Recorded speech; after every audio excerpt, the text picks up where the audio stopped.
सभी साथियों को नमो बुद्धाय, जय भीम। सुभारती के अंदर आज बहुत ही सुंदर कार्यक्रम हमारे बॉस ने करा है, जाति भीम समाज, जिसमें हमारी मैडम हैं जो चीफ अपना पूरा एड्रेस बताएंगी। क्योंकि मैं ज़्यादा सिर्फ परिवार से वाकिफ हूँ, लेकिन पोस्ट से नहीं हूँ, क्योंकि मानवता के लिए जो काम सुभारती के अंदर किया जा रहा है वो हर यूनिवर्सिटी में हो, चारों हो, देश के अंदर हो। तो बाबा साहब का सपना भी और महापुरुषों के जितने भी महापुरुषों हैं जिन्होंने जाति भीम समाज की स्थापना के लिए, जिसने अखंड भारत की स्थापना के लिए सपने देखे हैं, स्वामी विवेकानंद हो या बहुत सारे आचार्य विचार्य हैं। तो आज जो ये कार्यक्रम हुआ है इसका आगे तक क्या हिसाब रहेगा और कितना रहेगा? मैडम स्वागत है सम्मान के अधिकार में। जय हिंद, नमो बुद्धाय। मैं हूँ डॉक्टर शल्याराज, स्वामी विवेकानंद सुभारती विश्वविद्यालय की मुख्य कार्यकारी अधिकारी। मेरे को आज सुनने के लिए बहुत बहुत धन्यवाद। मैडम, जिस तरीके से सुभारती गरीब आदमियों की या जाति भीम समाज की स्थापना के लिए आज कार्यक्रम था, क्योंकि मैं बहुत से जुड़ा हुआ हूँ, तो इसका क्या असर रहेगा और क्या आज कितने लोगों को सम्मानित करा जाति भीम समाज? आज हमने 20 से ज़्यादा दंपतियों को सम्मानित किया और उनके माता पिता को सम्मानित किया है। उन लोगों को जिन्होंने अंतर जातीय विवाह किए, सनातन धर्म के अंतर।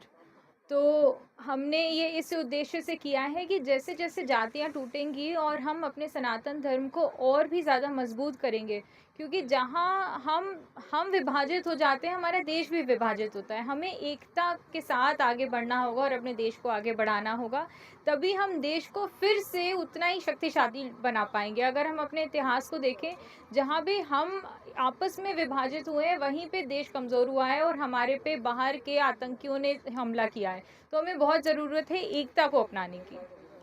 मैडम, आप एक महिला हैं, महिला होने के नाते नाते सबसे ज्यादा जो जातिवाद है हमारे देश के अंदर महिलाओं के दिमाग में होता है, जेंट्सों के अनुकूल महिलाओं में ज्यादा जातिवाद है। इसमें क्या कहना? मेरे विचार में तो ऐसा नहीं है। हमारे संस्कारों में पर असर पड़ता है कि हम अपने अपने बच्चों को, चाहे वो औरत हो, चाहे वो लड़का हो, चाहे वो लड़की हो, हम अपने घर में उसको संस्कार क्या दे रहे हैं। मेरे दिमाग में क्या है, ये इस पर निर्भर करता है कि मेरे माता पिता ने मुझे क्या सिखाया, चाहे वो मेरी माता मुझे सिखा रही हो, चाहे वो मेरे पिता मुझे सिखा रहे हो। अगर मैं अपनी जाति को मानती हूँ या नहीं मानती हूँ, ये मेरे घर के संस्कार पे। तो ये दोनों का दायित्व है, चाहे वो माता हो चाहे वो पिता हो, कि वो अपने बच्चों को इस बात को बताएं कि हमें अपने राष्ट्र को एक बनाना है, हमें अपने राष्ट्र को जोड़ के रखना है और जाति के बारे में नहीं सोचना। हमें मानवता को सबसे ऊपर रखना है।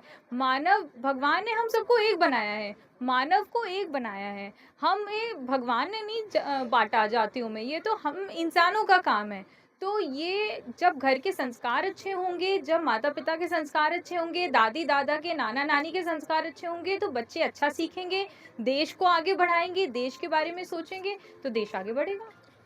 एक देश में सबसे बड़ी प्रॉब्लम ये है हमारे देश के अंदर कि हम सभी लोग देश से प्रेम करते हैं, लेकिन बड़े बड़े नारे भी लगाते हैं, कविता भी गाते हैं, जयकारे भी बजाते हैं, लेकिन राष्ट्र को जब एकता में बांधने का वो होता है कोई भी चीज का, तो हम सबसे पहले जाति को आगे रखते हैं। जाति का जो बीज नाश है उसके लिए अंतर जाति है, अंतर भोज है, लेकिन अगर अंतर जाति होती है, हमारी शादियाँ होती है, तो उससे जाति का बीज नाश होता है।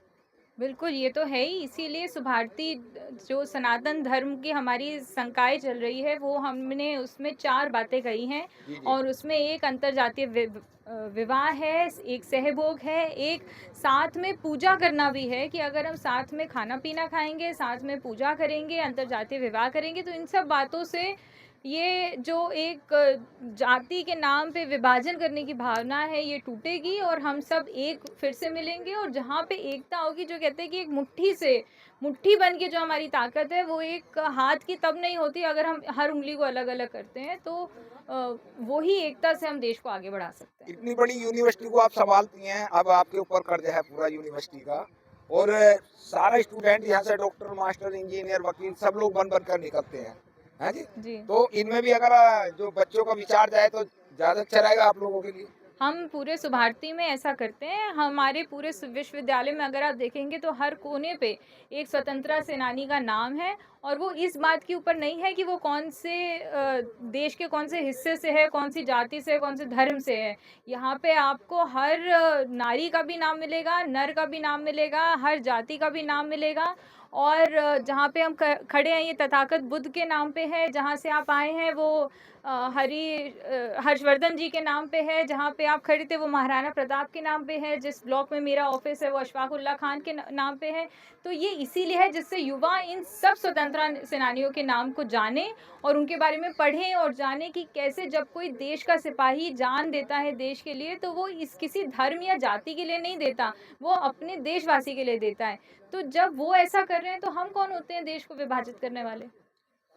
चलो, हमारी तरफ से बहुत बहुत शुभकामना। आप बढ़ती रहें, क्योंकि महिला शक्ति है। बाबा साहब डॉक्टर अम्बेडकर भी एक बात कहते हैं कि जिस समाज की महिला पढ़ी लिखी होती है वो समाज बहुत जल्दी करके तरक्की करता है, और जिस देश की जनता अपने देश से प्यार करती है वो देश तरक्की करता है। हमारे देश के अंदर 90% लोग एक झूठी कल्पना बनाए हुए हैं कि मैं देशभक्त हूँ, देशभक्त हूँ। देशभक्ति के लिए हमें कोई भी ऐसा कार्य जरूर करें जिससे कम से कम, अगर हम अपने देश का भला नहीं कर सकते तो हम कम से कम अपने देश का नुकसान भी ना करें। मेरी बात से सहमत हैं आप? थैंक बहुत यू। बहुत जय धन्यवाद हिंद। सम्मान के अधिकार को टाइम देने के लिए।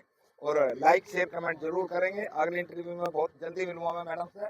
धन्यवाद। जय भीम। जय हिंद।